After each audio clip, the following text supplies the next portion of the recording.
تجھ یاد کیا نہیں ہے میرے دل کا وہ زمانہ وہ ادب گئے محبت وہ ادب گئے محبت وہ نکھے کا تازیانہ تجھ یاد کیا نہیں ہے تجھ یاد کیا نہیں ہے نہیں اس کھلی فضا میں کوئی گوشہ فراغت بہت خوب نہیں اس کھلی فضا میں کوئی گوشہ فراغت یہ جہاں عجب جہاں ہے یہ جہاں عجب جہاں ہے نہ قفس نہ آشیانہ تجھ یاد کیا نہیں ہے میرے آنکھوں سے تو نے یہ جہاں کیا ہے پیدا میرے آنکھوں سے تو نے یہ جہاں کیا ہے پیدا سلائے شہید کیا ہے سلائے شہید کیا ہے تب تاب جاودانہ تجھ یاد کیا نہیں ہے تجھ یاد کیا نہیں ہے واہ بہت خوب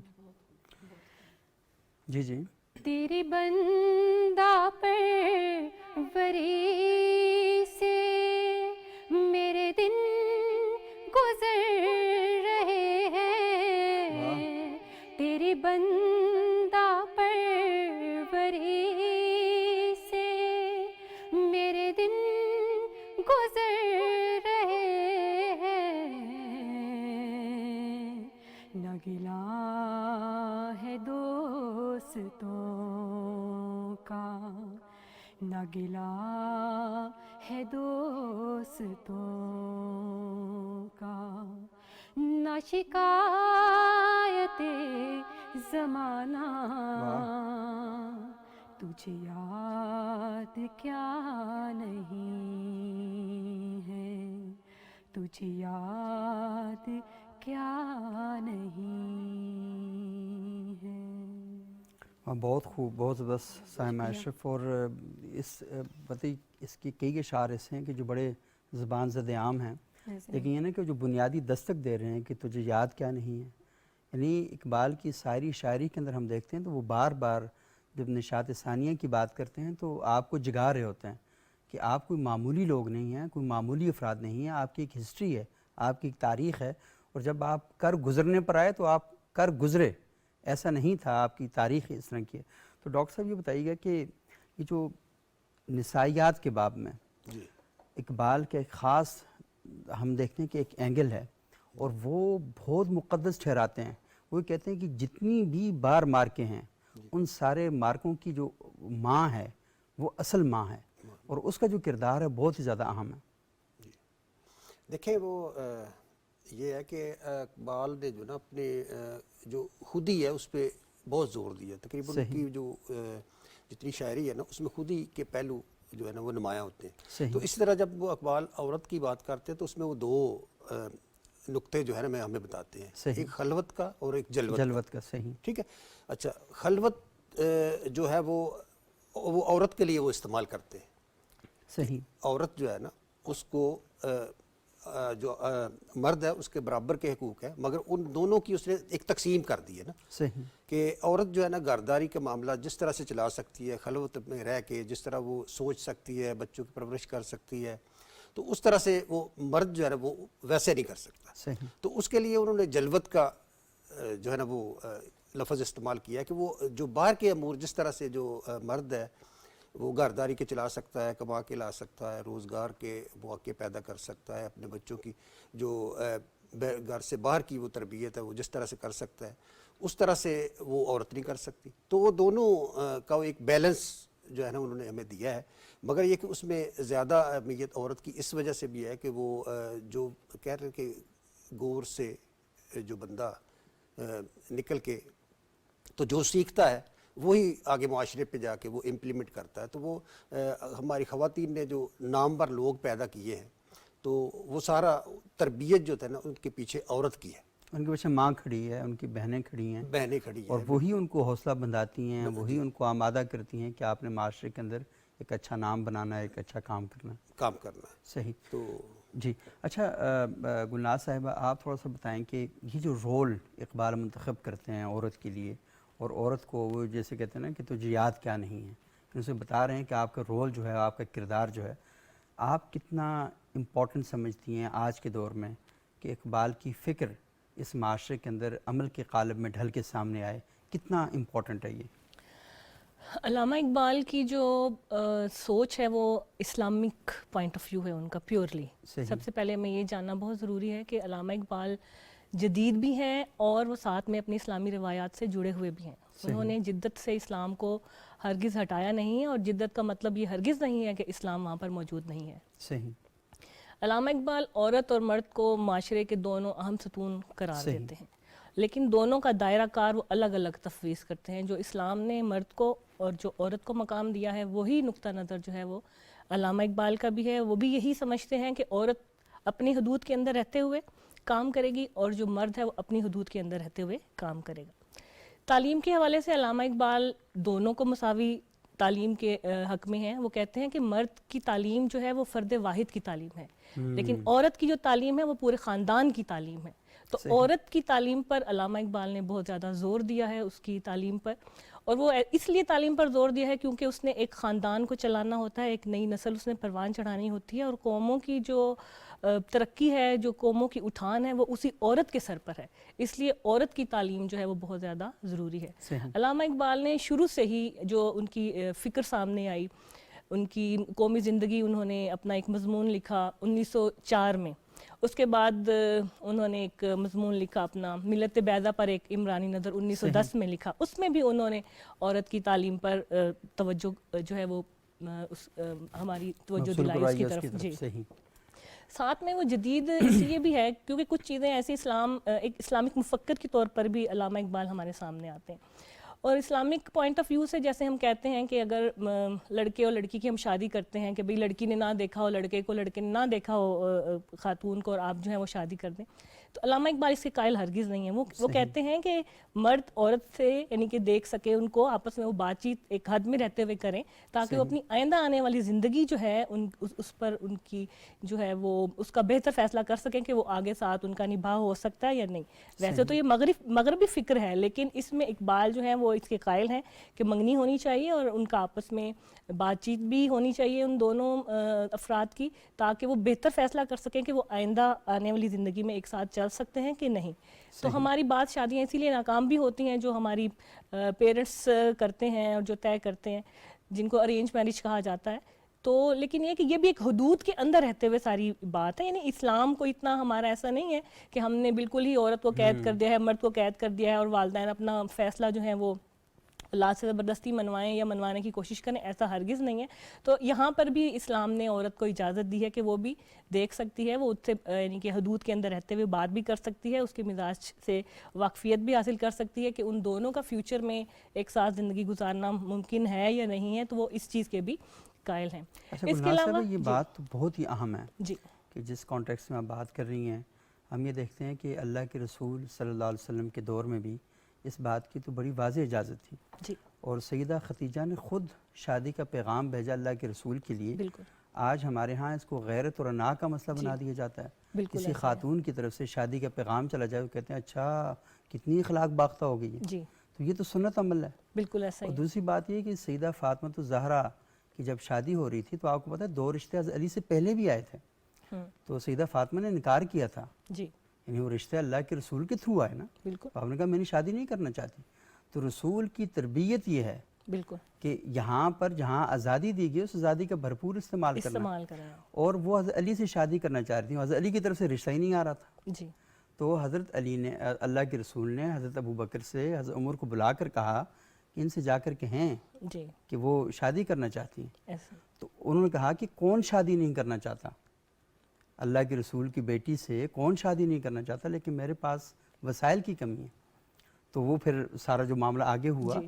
تو یہ ہمارے ہاں ایسا ایک اجنبی تصور بنا دیا گیا ہے کہ جیسے یہ مغرب کی سوچ ہے، ہماری یہ نہیں، یہ اوریجنلی ہماری ہی سوچ ہے. ہماری اسلامک تھاٹس کے اندر یہ ساری چیزیں موجود ہیں. تو اگر آپ کسی خاندان کی بنیاد رکھ رہے ہیں، ان کے اندر رشتہ محبت اور مودت ہی موجود نہیں ہے، ان کا آپس میں تعلق ہی نہیں ہے، وہ ایک دوسرے کو سمجھتے جانتے ہی نہیں ہیں، تو بنیاد آگے کیسے چلے گی؟ بالکل صحیح. تو یہ تو بہت ہی اہم ہے. جی ہاں جی. اس میں یہ ہے کہ بعض اوقات اختلافات بھی پیدا ہو جاتے ہیں جب دو لوگ آپس میں بات چیت کرتے ہیں پسند ناپسند پر، یا اپنے اپنے جو رواج ہیں، ان کے رسوم ہیں، ان پر بھی آپس میں اختلافات ہو جاتے ہیں. لیکن حدود کے اندر رہتے ہوئے آپ اس نقطہ نظر کے ساتھ آپ آگے بڑھیں، بات چیت آپ کریں کہ آپ دونوں نے مستقبل میں ساتھ رہنا ہے، تو آپ ایک دوسرے کو انڈرسٹینڈ کریں، ایک دوسرے کے مزاج سے آپ جو ہے وہ واقفیت حاصل کریں. اس کے علاوہ عموماً یہ بھی ہوتا ہے کہ 2 ایک ہی مزاج کے لوگ ہوتے ہیں، وہ بھی ایک دوسرے سے بور ہو جاتے ہیں. باسکت یہ بھی تو ہوتا ہے. لیکن یہ اس کا مطلب یہ ہرگز نہیں ہے کہ ہم کوئی ایسی باتیں کریں کہ جو یعنی قبل از وقت ہوں، ایسا بھی نہیں. یعنی کہ آپ کو اپنا مقصد اصل چیز یہ کہ میرا ایک دوسرے کو یہ سکھانا کہ ہم نے زندگی کا سفر آگے لے کے چلنا ہے، تو ایک دوسرے کو ٹالریٹ بھی کرنا ہے اور ایکسیپٹ بھی کرنا ہے. بالکل کہ آپ برداشت اور قبول، اس بنیاد پر تعلقات آگے بڑھتے ہیں. بالکل تو تعلقات کی بنیادی کنجی یہ ہے بالکل ایسا. کہ آپ یہ اگر نہیں کریں گے تو پھر اس کا مطلب ہے کہ دوستوں کے درمیان اختلافات ہو جاتے ہیں، فیملی کے اندر اختلافات. لیکن ہم نے دیکھنا ہے کہ بڑوں سے اختلافات کے باوجود احترام میں کمی نہیں آنے دینی چاہیے. بالکل. چھوٹوں سے اختلافات کے باوجود شفقت میں کمی نہ نہیں آئے، آنی چاہیے. اور آپس کے ہم جولی جو ہیں ان سے اختلافات کے باوجود وہ جو تعلق ہے وہ ٹوٹنا نہیں چاہیے. تو میرا خیال ہے وہ اس کے اندر جو بنیادی بات یہ ہے سیکھنے کی، وہ یہ ہونی چاہیے. بس ہمیں صبر، ہمارے اندر تھوڑی ویسے کمی ہے آج کل، ایسے ہی تو صبر، ہمیں برداشت جو ہے وہ ہمارے اندر ہونی چاہیے. بالکل، تبھی ہم رشتوں کو نبھا بھی سکتے ہیں اور آگے بڑھا بھی سکتے ہیں. اس کے علاوہ جو ایک نقطہ نظر ہے ہمارا، عام طور پہ کہتے ہیں کہ مرد کو 4 شادیاں کرنے کی اجازت ہے. تو علامہ اقبال جو ہیں وہ اس کے حامی نہیں ہیں. صحیح. وہ کہتے ہیں کہ اسلام نے اجازت دی ہے، حکم نہیں دیا. بہت پیاری بات ہے، یہ سمجھنے کی بات ہے کہ علامہ اقبال کہتے ہیں کہ اللہ تعالیٰ نے حکم نہیں دیا کہ آپ ضرور 4 شادیاں کریں، صرف اجازت ہے. مختلف مواقع پہ ایسی صورتحال ہو سکتی ہے، ایسے حالات واقعات ہو سکتے ہیں کہ آپ کو دوسری شادی کرنی پڑ سکتی ہے، تیسری یا چوتھی کرنی پڑ سکتی ہے. تو اس کی اجازت دی گئی ہے لیکن آپ کو حکم نہیں دیا گیا. اور باقی یہ ہے کہ قرآن پاک میں بھی ایک آیت کا مفہوم ہے کہ بھی تمہارے حق میں یہی بہتر ہے کہ ایک ہی رکھو تاکہ تم انصاف کر سکو سب کے ساتھ. جس آیت میں یہ حکم دیا گیا نا، جس میں اجازت ہے، اسی کے اندر یہ ہے. اور میرا خیال ہے کہ اس چیز کو بھی لوگ صحیح نہیں سمجھتے. اس دور میں لوگ ایک بندہ 12 14 شادیاں کرتا تھا. جی. تو ان کو محدود کیا گیا کہ نہیں 4 سے زیادہ نہیں کر سکتے. یعنی یہ حکم نہیں ہے، یہ اجازت نہیں ہے، یہ حد مقرر کر دیے. اس کی وجہ بھی کیا تھی کہ مرد جنگوں میں جاتے تھے، مارے جاتے تھے، ان کی عورتیں بیوہ ہو جاتی تھیں. جوان لڑکیاں جو جنگ میں جوان بندے جاتے ہیں نا، تو وہ جب بیوہ ہو جاتی ہیں تو مردوں کی تعداد کم ہو گئی تھی، عورتیں زیادہ ہو گئی تھیں. تو اس وجہ سے کہا گیا تھا کہ یہ خاص قسم کے حالات ہیں، اس وجہ سے آپ یہ کریں. لیکن تمہارے لیے بہتر یہ ہے کہ تم انصاف قائم رکھو. تو انصاف کی شرط کے ساتھ یہ سارا کیا گیا تھا. تو میرا خیال یہ ہے کہ ہماری بہت سی چیزیں ایسی ہیں کہ ہم جیسے وہ کہتے ہیں نا کہ درخت کا ایک تنا پکڑ لیتے ہیں، ایک ٹہنی پکڑ لیتے ہیں.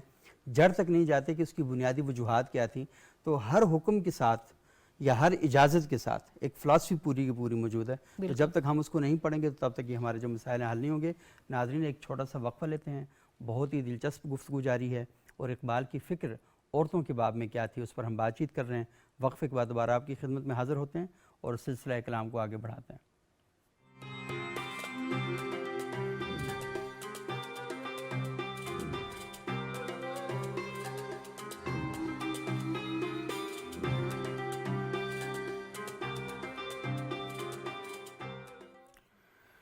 ناظرین وقفے کے بعد ایک بار پھر پروگرام ابتدا میں خوش آمدید. آج ہم گفتگو کر رہے ہیں حضرت علامہ اقبال کی شاعری کے اندر، ان کی نثر کے اندر، اس کی سوچ اور فکر کے اندر جو خواتین سے متعلق خصوصی طور پر ہم دیکھتے ہیں کہ ذکر موجود ہے، وہ اصل میں کیا ہے، اس پر ہم بات کر رہے ہیں.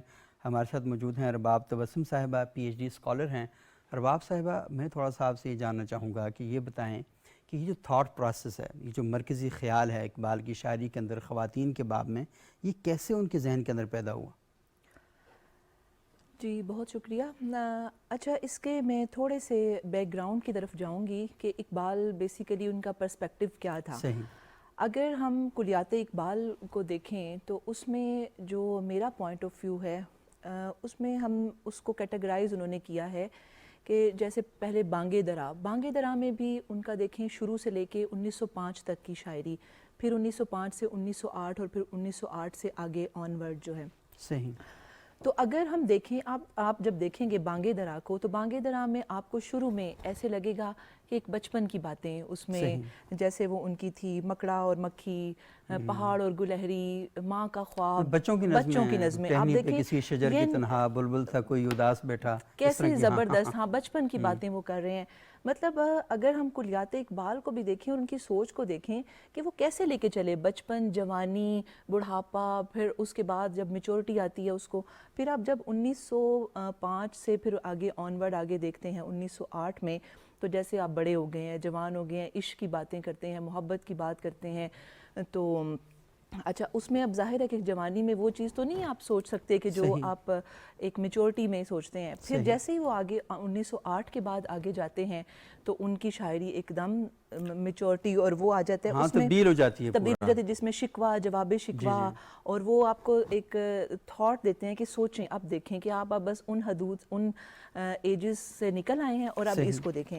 اچھا، اب جب ان کے بعد ہم آگے آئیں تو پھر بال جبریل کو اب جب آپ دیکھتے ہیں، وہ آپ کا پھر اس کے بعد آپ کی میچورٹی اور زیادہ کہ اس میں وہ کیسی بات کرتے ہیں، مسجد قرطبہ، ساقی نامہ، ذوق و شوق، جو ان کی طویل نظمیں بھی ہیں، فاطمہ بنت عبداللہ، بالکل، کہ وہ کہتے ہیں کہ سوچیں، اب ان کے اوپر آپ سوچیں کہ کیا آپ نے کرنا ہے اور کس طرح سے. اس کے بعد جب ہم آگے آتے ہیں ضرب کلیم آپ دیکھیں کہ یعنی اعلان جنگ جو ہے وہ موجودہ جو زمانہ ہے اس سے وہ ایک طرح سے کرتے ہیں. اچھا، اب یہاں پہ آپ دیکھیں کہ یہاں پہ جب وہ بات کرتے ہیں تو یہاں عورت موجود ہوتی ہے کہ وہ اب کہتے ہیں کہ اب اعلان جنگ ہے کا اعلان ایک کر دیا ہے انہوں نے جنگ کا، تو اب کس کے خلاف؟ کہ جو حالات، جو تہذیب، جو جس طرح سے جو ساری پنپ رہی ہے اس میں پھر وہ عورت کو جب وہ لے کے آتے ہیں تو پھر وہ عورت کی وہ تعلیم کی بھی بات کرتے ہیں، پھر وہ اس میں بات کرتے ہیں آزادی نسواں کی، عورت کی حفاظت کی، عورت اور تعلیم کی بھی بات کرتے ہیں کہ وہ کیسے. تو مطلب اس میں جیسے وہ کہہ سکتے ہیں ہم علم میں بھی سرور ہے لیکن یہ وہ جنت ہے جس میں حور نہیں. تو وہ ایسے نہیں کہ اقبال عورت کی تعلیم کے خلاف تھے یا ہم ان کے اوپر ایک چھاپ لگا دی گئی کہ جی انہوں نے عورت کی تعلیم کے خلاف بات کی ہے، ایسا نہیں. تو اس میں آپ دیکھیں کہ وہ کہتے ہیں کہ عورتیں انہوں نے گھر سنبھالنا ہے، مردوں نے باہر جانا ہے. اور اگر آپ آج کے بھی اس میں آپ دور میں دیکھیں کہ جو عورتیں کام کرتی ہیں، جاب کرتی ہیں باہر جو ہیں اور جو گھروں میں ہیں، تو بہت فرق ہے. وہ بیچاری کیا کیا دیکھیں، وہ گھروں کو بھی دیکھنا ہے، انہوں نے باہر کے اپنے میٹرز کو بھی دیکھنا ہے. تو اگر ہم اسلامی تعلیمات کو بھی دیکھیں، جیسے پہلے بھی بات ہوئی کہ کیسے حضرت خدیجہ وہ بھی بزنس کرتی ہوتی تھیں اور اس طرح نہیں ہے کہ وہ کوئی پہلی خواتین. اگر ہم پرانی خواتین کو دیکھ لیں تو انہوں نے ملکوں میں اپنے ملک چلائے ہوئے ہیں، ملکائیں تھیں. تو وہ ایسا نہیں کہ وہ ایک اچھی ایڈمنسٹریٹر ہو سکتی ہے، لیکن اگر اپنے گھر کو، خاندان کو اور پرورش اگر عورت اچھی کرتی ہے تو الٹیمیٹلی وہ ایک بچہ اگر اچھا وہاں پہ پرورش پاتا ہے تو معاشرے میں جاتا ہے، معاشرہ پھر آگے پوری ایک جو ہے وہ ملت جو بنتا ہے اور ملت اسلامیہ. اچھا پھر اسی کو ہی ہم اگر کلیات اقبال کو لے کے چلیں تو یہاں پہ آ کے پھر جب اقبال بات کرتے ہیں ضرب کلیم اور پھر ہم جب اینڈ پہ جاتے ہیں وہ ایک تیار کر دیتے ہیں پوری ایک کہ عورت کیسے ایک مرد مومن کو تیار کرے گی, کیسے وہ جو ہے وہ ایک پوری سوسائٹی کو رن کرے گا, اور پھر ارمغان حجاز جو آخر پہ, اور کیسے وہ پھر اس کو آخر میں بات کرتے ہیں کہ جب انسان بڑھاپے کی طرف چلا جاتا ہے اور اس میں جیسے آخری زندگی کی بات, ابلیس کی مجلس شورا وہ اس کی بات کریں گے, عالم برزخ کی بات کرتے ہیں, پھر اس میں وہ دوستی کی مناجات, مسعود مرحوم, تو مطلب اتنا خوبصورت انہوں نے, اور آواز غیب آخر پہ کہ آواز غیب کہ کیسے جو ہے وہ اقبال بچپن سے شروع ہوئے اور آخر تک وہ کیسے انسان کو لے کے چلے, اور پورا ایک انسان مطلب انسان جیسے جز اور کل وہ کیسے انہوں نے اس کو ملا دیا, اور پھر آخر پہ جب وہ حضرت انسان, اب ان کے کلام پہ دیکھیں کہ حضرت انسان, اب انسان تو دیکھیں اس میں عورت بھی ہے, اس میں مرد بھی ہے, وہ خالی انسان تو نہیں ہم کر سکتے, مرد اور عورت وہ دونوں ہیں. اور پھر اس کو وہ جیسے کہ قرآن میں بھی ہے کہ ہم کی بات کی گئی ہے, میں کی بات نہیں کی گئی, جہاں پہ بھی ہمارے انہوں نے بات کی اللہ نے کہ ہم نے یہ کیا, تو ہم کون ہیں, ہم بیسیکلی مرد اور عورت وہ دونوں ہی ہیں, نر اور مادہ, اسی سے پورا ایک سلسلہ بھی چل رہا ہے. تو جب اقبال اسلامی بات کرتے ہیں تو وہ اس پورے پرسپیکٹیو کو لے کے چلتے ہیں, وہ کہ انڈیویجول کی بات نہیں کرتے, تو مطلب یہ دونوں ہیں تو یہ کائنات ہے, اگر یہ نہیں ہیں ان میں سے کوئی ایک بھی نہیں, ہاں ڈیوٹیز ان کی ڈیفرنٹ کر دی گئی ہیں کہ مرد کی کچھ ڈیوٹیز, عورت کی کچھ ڈیوٹیز, تو جب ہم ایک دوسرے کے اس میں ہم کرنے کی کوشش کریں گے اس کو بائی پاس, تو الٹیمیٹلی ہم نیچر کے خلاف جاتے ہیں, تو پھر وہ سارا بگاڑ تب شروع ایک ہوتا ہے. ڈسٹربنس جو ہے وہ نظام کے اندر پیدا ہوتی ہے, اور ہم یہ دیکھتے بھی ہیں کہ ضروریات بھی ہیں. آج کل ایسا ہے کہ مرد اور عورت مل کے کام نہ کریں تو جس طرح مہنگائی کے طوفان اور سیلاب آئے ہوئے ہیں ان کو مینج کرنا بہت مشکل ہے. لیکن پھر اس کے ساتھ ساتھ اگر آپ کے بچے بھی ہیں تو اس کا مطلب ہے یا تو بچے اگنور ہوں گے یا پھر آپ اپنی معیشت جو ہے اس کو بہتر کریں گے. تو اگر کہیں نہ کہیں معاملات خراب ہو رہے ہیں تو اس لیے دیکھنا یہ چاہیے کہ ہم سب کو آپس میں مل بیٹھ کر ایسا مشورہ کرنا چاہیے, ایسی ترتیب بنانی چاہیے کہ جس میں بچے بھی متاثر نہ ہوں, اور اس کے ساتھ ساتھ جو آپ کے گھر کا جو معاشی پی ہے وہ بھی اچھی طریقے سے چلتا رہے. تو میرا خیال ہے کہ خواتین نے میں نے دیکھا کہ بہت شاندار کام کیے, اور خصوصاً ویلفیئر کے کاموں میں ایک بہت ہی بڑا اور نمایاں رول رہا. جنگوں میں خواتین بہت کم ہیں, ہم بہت کم دیکھتے ہیں, لیکن جب حق پہ آنچ آ جائے تو پھر ہم ان خواتین کو وہاں جنگ کے میدان میں بھی سب سے نمایاں طور پر علم اٹھائے ہوئے کھڑا دیکھتے ہیں. تو وہ اقبال بھی اپنی شاعری کے اندر اس کی شجاعت اور بہادری کے داستانیں اور قصے اسی طریقے سے بیان رضیہ سلطانہ آپ دیکھ لیں کیسے وہ انہوں نے کیا, تو ملکہ سبا کا ہم ان کا سنتے ہیں, تو انہوں نے بہترین, پھر آپ دیکھیں جو آزادی کی جو جنگ تھی اس میں کتنی خواتین تھیں, ان میں بی بی اماں سے آپ شروع ہو جائیں تو بے تحاشا خواتین ہیں جنہوں نے پارٹیسپیٹ کیا گھروں میں رہ کے بھی, اور پھر آگے انہوں نے باہر بھی نکل کے. تو ایسا نہیں ہے, آپ تو ہسٹری پوری کے اندر دیکھیں, لٹریچر کے اندر, کہ جنگیں وہی کامیاب ہوئیں کہ جہاں پر خواتین نے وہ حوصلہ دیا کہ آپ جا کے لڑیں. اور وہ دیکھیں نا, ماں جب یہ ایک جملہ کہتی ہے کہ میں تمہیں اپنا دودھ کبھی نہیں بخشوں گی, آپ کو پتہ ہے کہ بندے کے اندر جرت اور ہمت ایسی پیدا کر, بجلی پیدا ہو جاتی ہے, یہ ایک جملہ پیدا کر دیتا ہے, تو یہ ماں کرتی ہے. تو اصل میں کہتے ہیں کہ ماں کا تربیت یافتہ ہونا, ماں کا تعلیم یافتہ ہونا, اس کا نتیجہ معاشرے کا اور قوموں کا تربیت یافتہ اور تعلیم یافتہ ہونا.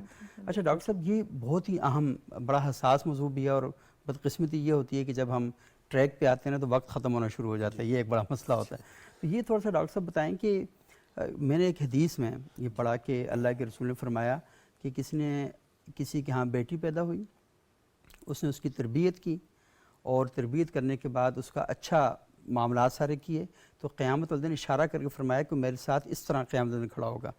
تو یہ اصل میں بات ہوگی سمجھیں کہ جیسے سوسائٹی میں عورت کی اہمیت کم تھی تو اس کو صرف بڑھانے کے لیے کیا کہ نہیں, یہ عورت کی رسپانسبلٹیز کو زیادہ بہتر طور پر نمایاں کرنے کے لیے والی بات کی گئی.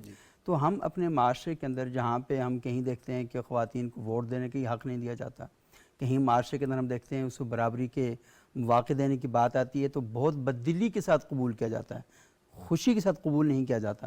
تو لوگوں تک یہ پیغام ہم کیسے پہنچائیں کہ ہمارے بانیانہ نے پاکستان نے اور اسلام کے بانی نے ان دونوں نے جو ہمیں راستہ دکھایا ہے وہ بڑے اعتدال کا راستہ ہے. جی اصل میں اقبال کی جو شاعری ہے نا وہ اس میں جو اگر عورت کا کردار کے حوالے سے اگر بات کی گئی ہے تو وہ سارا اس نے جو اسلام میں عورت کا مقام ہے نا وہی اقبال کے ہاں عورت کا مقام ہے. تو اگر بعض لوگ کہتے ہیں کہ جی یہ اقبال نے جو ہے یہ مغرب کی طرف طرز پہ جو ہے نا وہ عورت کے حقوق کا کوئی تعین کیا ہے، مگر اس میں بعض چیزیں ایسی جو ہے جو لوگوں نے خود ساختہ اس میں شامل کر لی ہے، حالانکہ ایسا نہیں ہے. تو انہوں نے کسی بھی موقع پہ ایسا نہیں کہا کہ بھی یہ جو ہے نا مغربیت ہے تو عورت کو یہ آزادی ہونی چاہیے اور ریانیت ہونی چاہیے، یہ اس طرح کی کہیں بھی انہوں نے بات نہیں کی. کہ جتنے حقوق اسلام نے عورت کو دیے ہیں اتنے ہی اقبال نے جو ہے نا وہ ان کی بلکہ تحفظ اقبال نے اصل میں انہی حقوق کو منظوم کیا اور انہی کو تشریح کی ہے، ان کا تحفظ کیا ہے. صحیح. تو یہ ان کی شاعری سے ہمیں جو ہے نا وہ جو بنیادی جو فلسفی ان کی شاعری کے اندر یہ. اچھا گلناز بھٹی صاحبہ، یہ جو ہم بات کرتے ہیں کہ اقبال کا جو تھاٹ پروسیس ہے کیونکہ یہ بہت اہم ہوتا ہے. ہم 2023 میں بیٹھ کر اقبال کے بارے میں بات چیت کر رہے ہیں اور ہم یہ نہیں دیکھتے کہ 1923 میں کیا حالات تھے اور 2023 میں کیا حالات ہیں. تو بعض اوقات ہمارے جو ناقدین ہیں وہ 2023 میں بیٹھ کر اقبال پر تنقید کر رہے ہیں اور انہیں پتہ ہی نہیں ہے کہ 1923 کے کیا حالات تھے، اس وقت کا ماحول کیا تھا، اس وقت کے مزاج کیا تھے. تو ہمیں مصرع ملتا ہے، ہمیں ایک حصہ ملتا ہے، ہم اس پر بحث کرتے ہیں لیکن اس حالات اور واقعات کو نہیں دیکھتے. تو اقبال پر بہت زیادہ گلے اور شکوے بھی کیے جاتے ہیں لیکن وہ گلے شکوے کرنے والے اس ماحول کو نہیں دیکھ پاتے. تو تھوڑا سا یہ بتائیں کہ ایک ایکڈیمکلی کسی شخصیت کو مطالعہ جب ہم کرتے ہیں تو ان چیزوں کو دیکھنا کتنا امپورٹنٹ ہوتا ہے؟ کسی بھی چیز پر تنقید کرنا تو بہت آسان ہے کہ بھئی یہ اچھی ہے یہ بری ہے، ایک لفظ ہی کافی ہے کہ اچھی پسند ہے یا پسند نہیں آئی، ٹھیک ہے. لیکن اس کو اگر آپ اس سے وجہ جب پوچھیں گے، اسی سے جب آپ بیک گراؤنڈ جاننا چاہیں گے تو اس شخص کو اس نکات کو کچھ بھی معلوم نہیں ہوگا، ٹھیک ہے. تو اچھے ناقدین وہی ہوتے ہیں جو کہ پوری ہسٹری جو ہے وہ جانتے ہیں اور پھر وہ بات کرتے ہیں. تو عام طور پہ اقبال مخالف رویہ اسی طرز پر سامنے آیا کیونکہ جب کسی ملک کو آپ کمزور کرنا چاہتے ہیں، جب کسی ملک کو آپ کسی کی ٹانگیں آپ کھینچنا چاہتے ہیں تو آپ اس کی تذلیل کریں، آپ اس کی برائی کریں. تو یہ ایک کہہ لیں کہ ایک ہتھیار کے طور پر قوموں پر اس کا وار کیا جاتا ہے کہ جب ان کے جو رہنما ہیں یا ان کے قائدین ہیں ان پر آپ کیچڑ اچھالیں، ان کے ہیروز کو بدنام ان کے ہیروز کو آپ بدنام کریں. تو یہ ایک اسی کی ایک کڑی ہے کہ پاکستان کو نہ صرف بدنام کیا جائے بلکہ پاکستان کے بنانے والوں کی اس طرح سے تذلیل کی جائے اور اس کو ان کے اعتقادات میں اتنا اس کو راسخ کر دیا جائے کہ سننے والے سب کہیں گے جی یہ بالکل ٹھیک بات کر رہے ہیں.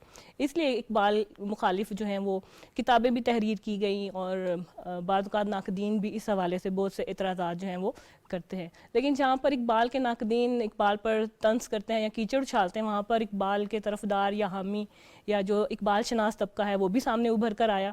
جو اقبال شناس طبقہ ہے نا وہ اقبال شناس ہے. شناس کا مطلب یہ ہے کہ وہ اس کو جانتے ہیں، وہ اس کا پورا بیک گراؤنڈ جانتے ہیں، ان کا روز اول سے لے کر آخر تک جو ان کی کوششیں ہیں، جو ان کی جد و جہد ہے وہ سب اس سے وہ واقف ہیں. لیکن ناقدین جو ہیں ان کا اتنا مطالعہ نہیں ہے. غالب کی طرفدار ہیں جو حامی ہیں اس وجہ سے کر رہے ہیں کہ وہ جانتے ہیں اقبال کیا، وہ اقبال کو جانتے ہیں. تو اس لیے کہ اقبال کی بات کرتے ہوئے پہلے آپ یہ سوچیں کہ اقبال کون ہے اور ان کا بیک گراؤنڈ کیا ہے اور وہ کس طرح سے کہاں سے ہوتے ہوئے وہ اس مقام تک پہنچے ہیں. اور دیکھیں عالمی سطح پر ان کو تسلیم کیا جاتا ہے. آپ کو پتہ ہے جرمنی میں اقبال سے منسوب 3 یادگاریں ہیں. ایک سڑک اقبال کے نام پر ہے، اقبال کا قبر بنائی گئی ہے وہاں پہ اور پی ایچ ڈی ان کی وہاں سے ہے. جی آپ دیکھیں کہ ہندوستان میں جب بہادر شاہ ظفر کو رنگون بھیج دیا گیا تھا اس کے پیچھے کیا نظریہ تھا کہ ہندوستان میں کوئی مغلیہ سلطنت کا نام و نشان تک نہ رہے. آپ یہ اس ایک نقطے کو ذہن میں رکھیں اور پھر آپ دیکھیں گے جو اقبال پر کیچڑ اچھالی جاتی ہے یا اعتراضات کیے جاتے ہیں یا تنقید کی جاتی ہے تو ان کی کیا حیثیت ہے. اب دیکھیں ایران کے اندر جو انقلاب ایران ہے تو اس میں ہم دیکھتے ہیں کہ کیا جلاب بخشتا ہے ان کا کلام اور وہ وہاں بینر لگے ہوتے تھے کہ خواب گراں خواب گراں خواب گراں. تو ابھی وہ علامہ اقبال کی نظم ہے فاطمہ بنت عبداللہ، اس میں آپ دیکھیں گے کس طرح سے انہوں نے خراج تحسین پیش کیا ہے خواتین کو کہ فاطمہ تو آبروئے امت مرحوم ہے، ذرا ذرا تیری مشت خاک کا معصوم ہے. یہ جہاد اللہ کے رستے میں بے تیغ و سپر ہے، جسارت آفریں شوق شہادت کس قدر. واہ. یہ کلی بھی اس گلستان خزاں منظر میں تھی، ایسی چنگاری بھی یارب اپنی خاکستر میں تھی. اب آپ یہ دیکھیں کہ ایک عورت کے وجود کو انہوں نے کتنی خوبصورت اور کتنی یعنی کہ اس کو عزت کے ساتھ انہوں نے یہاں پر پیش کیا ہے. اور یہ جو شاعری ہے یہ بھی الہامی ہوتی ہے. اب آپ کہیں کہ آپ شاعری کریں یا میں شاعری کروں یا اس اتنے اعلیٰ سطح کے ہم کوئی اشعار جو ہے ہم لکھ پائیں تو یہ ہمارے بس کی بات نہیں ہے. تو وہ ظرف وہ الہام جو ہے وہ بھی کسی کو نصیب ہوتا ہے. آپ کلام اقبال سارا کھنگال کے دیکھیں وہ اس کو آپ پڑھیں گے, آپ نظم ان کی دعا پڑھ لیں, لب پہ آتی ہے دعا بن کے تمنا میری, زندگی شمع کی صورت ہو خدایا میری. تو یہ جو درد ہے, یہ جو دکھ ہے, جو ان کے اندر ایک اضطراب کی کیفیت ہے امت مسلمہ کے لیے, ہاں وہ لگے رہتے ہیں. اپنے نوجوانوں سے کتنا زیادہ وہ کبھی کہتے ہیں ستاروں پہ ڈالتے ہیں جو کمند محمد مجھے ان جوانوں سے ہے. پھر وہ کیا کہ وہ کیا خودی کو کر بلند اتنا کہ ہر تقدیر سے پہلے خدا بندے سے خود پوچھے بتا تیری رضا کبھی اے نوجوان مسلم تدبر بھی کیا تو نے. ہاں تو وہ مسلسل جگانے کی بات کرتے ہیں. اور اقبال کی شاعری کے اندر اتنا تحرک ہے اور اتنی تحریک موجود ہے کہ اقبال کو پڑھنے والا بندہ بستر پہ لیٹا ہوا پڑھے گا تو اٹھ بیٹھے گا, جو بیٹھا ہوا ہے وہ کھڑا ہو جائے گا. وہ اتنا متحرک کرتے ہیں. وہ کہتے ہیں کہ سکون جو ہے نا وہ تمہاری اس دنیا کے اندر نہیں ہے. تو یہاں پر ہم وقت کوشش کرنی ہے, ہر وقت محنت کرنی ہے اور اپنے آپ کو نمایاں صف میں لے کر جانا ہے. اچھا رباب توسم صاحبہ, بہت ہی انٹرسٹنگ یہ گفتگو ہے اور ہمارے جو ناظرین ہیں لازمی اس سے استفادہ کریں گے. یہ تھوڑا سا بتائیے گا کہ خواتین کے باب میں, آج آپ بھی خاتون ہیں, آپ بھی جاب کر رہی ہیں, آپ تینوں خواتین یہاں پر بیٹھی ہیں اور تینوں جاب کر رہی ہیں اور چھٹی والے دن آپ یہاں پر ہمارے پروگرام میں شریک ہیں. تو مجھے بتائیے گا کہ ہم اپنی نئی نسل کی جو بچیاں ہیں انہیں کس طریقے سے, کیونکہ آپ پڑھا بھی رہے ہیں اور جابس وغیرہ بھی کر رہے ہیں, تو کیا ان کو میسیج آنا چاہیے, اقبال کی جو فکر ہے اسے کس طریقے سے ٹرانسلیٹ کر کے ان کے ذہنوں تک ہم پہنچائیں کہ وہ یہ سمجھ سکیں کہ ہم نے ان سارے کرداروں کو اپنے کردار کے سانچے میں ڈھالنا ہے, کیا کرنا چاہیے ہمیں؟ اچھا یہ کیونکہ ایک لمبا پروسیجر ہوگا, اس کو ہم بالکل اس طرح سے اتنی جلدی ان کے ذہنوں میں ہم نہیں ڈال سکتے. ظاہر ہے کہ ایک بہت طویل عرصہ ہم نے سفر کیا ہے, پاکستان بنا اور اس کے بعد سے, اور جیسے میڈم نے بھی بتایا کہ کس طرح سے جو اقبال سے واقف نہیں ہیں لوگ, انہوں نے کس طرح سے نیگیٹیوٹی پھیلائی اور کس طرح ان کے خلاف بات کی.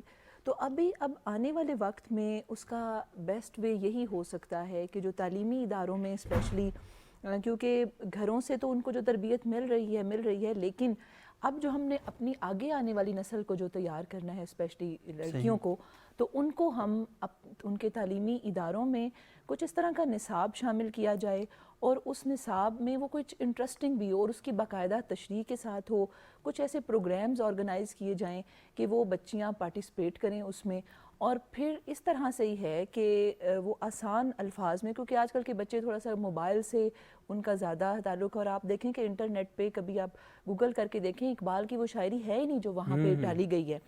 تو یہ چیک اینڈ بیلنس ہونا چاہیے. ایسے ایسے کلام ڈال دیں گے اقبال کو نہیں پتا اور یہی ہماری نوجوان نسل کی تباہی ہے کہ وہ اگر دیکھیں وہ انہوں نے تو سکرول اسی کو کرنا ہے, تو جو ان کو سامنے ویژول نظر آئے گا انہوں نے اس کو فالو کر لینا ہے. کم سے کم یہ کہ کلاس روم میں آپ بڑی اچھی بات کر رہی ہیں کہ ہر کلاس روم میں اگر ایک چارٹ پر اقبال کا کلام لکھ کے لگا دیا جائے, کوئی ایک نظم جو بچوں سے متعلق آپ نے کہا تھا, تو وہ بچوں والی کلاس میں وہ نظمیں لگائی جائیں. بالکل, بڑوں والی بڑوں کی اس پہ. یونیورسٹی لیول پر انٹری گیٹ پہ اگر آپ کچھ نہ کچھ کلاس روم میں اشعار جیسے ہمارے بچوں نے اسکولوں میں لکھے لگائے ہوتے تھے, تو اساتذہ پہ بھی یہ ذمہ داری ہے, کیونکہ یہ دیکھیں سٹیپ بائی سٹیپ جاتی ہیں ذمہ داریاں, کوئی ایسے نہیں ہے کوئی خالی ماں باپ کی ذمہ داری ہے. ظاہر ہے کہ پورا دن بچے نے اگر باہر گزارنے تو وہ آپ کی بات صحیح ہے کہ اس کو ہم اسکول, کالج, یونیورسٹی لیول پہ, اور اس کے بعد اساتذہ کی ذمہ داری ہے کہ وہ چلیں. جیسے پہلے ہم نصابی سرگرمیاں ہوتی تھیں, تقریری مقابلے, نظموں کے مقابلے ہم نے بچپن میں وہ اٹینڈ کیے ہوئے ہیں, تو آپ بھی کچھ سرکاری اسکولوں میں تو آپ کو نظر آئے گا. لیکن جو آپ کے موبائل جو ہے نا,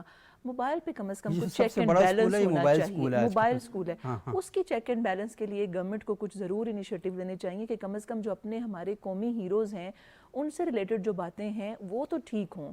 اقبال کی شاعری وہ تو ٹھیک ہو جو سب سے زیادہ پڑھی جاتی ہے, سمجھی جاتی ہے. اور اساتذہ کو بھی چاہیے کم از کم کلاس میں جو اس سے ریلیٹڈ کچھ ہیں وہ کوئی بچوں سے ایسے ہی کہہ دیں, کوئی آپ شعر سنا دیں, لیکن کم از کم ایک آدھ ہر یونیورسٹی یا کالج یا اسکول میں کم از کم کلیات اقبال ہو تاکہ وہ چیک ہو سکے کہ واقعتاً یہ اقبال کا شعر ہے بھی یا نیٹ پہ ایسے تو نہیں. اور اگر کہیں ان کو لگے کہ کوئی وہ اس سے ریلیٹڈ نہیں ہے تو اس کو بھی اپنے سوشل میڈیا پہ جو بھی ان کے اکاؤنٹ ہیں اب تو سب کے ہیں تو اس پہ آپ ضرور اس کو ہائی لائٹ کریں کہ یہ اقبال کا شعر نہیں ہے. یہ ہماری ایک مشترکہ ذمہ داری ہے. مشترکہ ذمہ داری. اور کئی ایسے فیس بک پر سوشل میڈیا پر پیجز بنے ہیں جہاں پر مستند شاعری موجود ہے. کئی ویب سائٹ ایسی ہیں کہ جہاں پر ہم جا کے چیک کر سکتے ہیں کہ یہ شعر اقبال کا ہے یا نہیں. ریختہ ہے بہت اچھی جی ہاں ایک بہت ویب سی سائٹ ہے, اس پہ یہ آپ ویب دیکھ سائٹ یہاں پر سکتے بنی ہیں. ہم اس پہ جا کے بہت اقبال زبردست. کا کلام جو ہے موجود ہے. تو ویسے تو جو انٹرنیٹ ہے وہ سورس آف انفارمیشن ہے, ٹھیک ہے, لیکن اس میں اتھینٹک سورس آف انفارمیشن آپ اس کو نہیں کہہ سکتے. تو جو اصل جو آپ کو معلومات ملتی ہیں وہ کتابوں سے ملتی ہیں. تو کتابوں تک رسائی جو ہے وہ ہر ایک کی ہونی چاہیے, لائبریریز اوپن ہونی چاہیے اور بچوں کو اس طرف ترغیب بھی دلانی چاہیے کہ آپ لائبریری جو ہے ایک وقت کے کھانے سے نا ایک اچھی کتاب مل سکتی ہے. جی جو ہم باہر جا کے کرتے ہیں نا ہوٹلنگ, تو ایک کھانے سے نا آپ کتاب لائبریری کی 8-10 کتابیں خرید سکتے ہیں بڑی اچھی. تو ایک دن وقف کر دیں کہ آج کھانا باہر نہیں کھائیں گے, آج کتابیں خرید لیں گے, تو بہت اچھا ہو جائے گا. بہت شکریہ آپ کا ڈاکٹر عارف حسین صاحب, گلناز عظیم بھٹی صاحبہ, ارباب تبسم صاحبہ. اب میں آخر میں سائمہ اشرف صاحبہ سے کہوں گا کہ وہ ہمیں کلام اقبال سنائیں اور اسی کے ساتھ ہمارے آج کے پروگرام کا وقت ختم ہو جائے گا. جی سائمہ. خودی کا سر نہالا الہ الا اللہ لا الہ الا اللہ لا الہ الا اللہ لا الہ الا اللہ. خودی ہے تیغ فسانہ الہ الا اللہ لا الہ الا اللہ. یہ دور اپنے براہیم کی تلاش میں ہے, یہ دور اپنے براہیم کی تلاش میں ہے.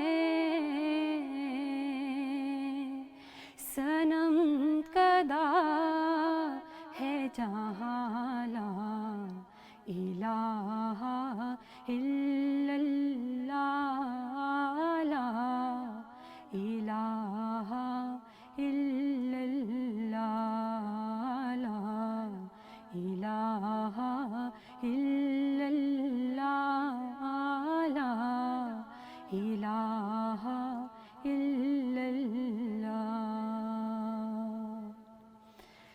کیا ہے تو نے متاع غرور کا سودا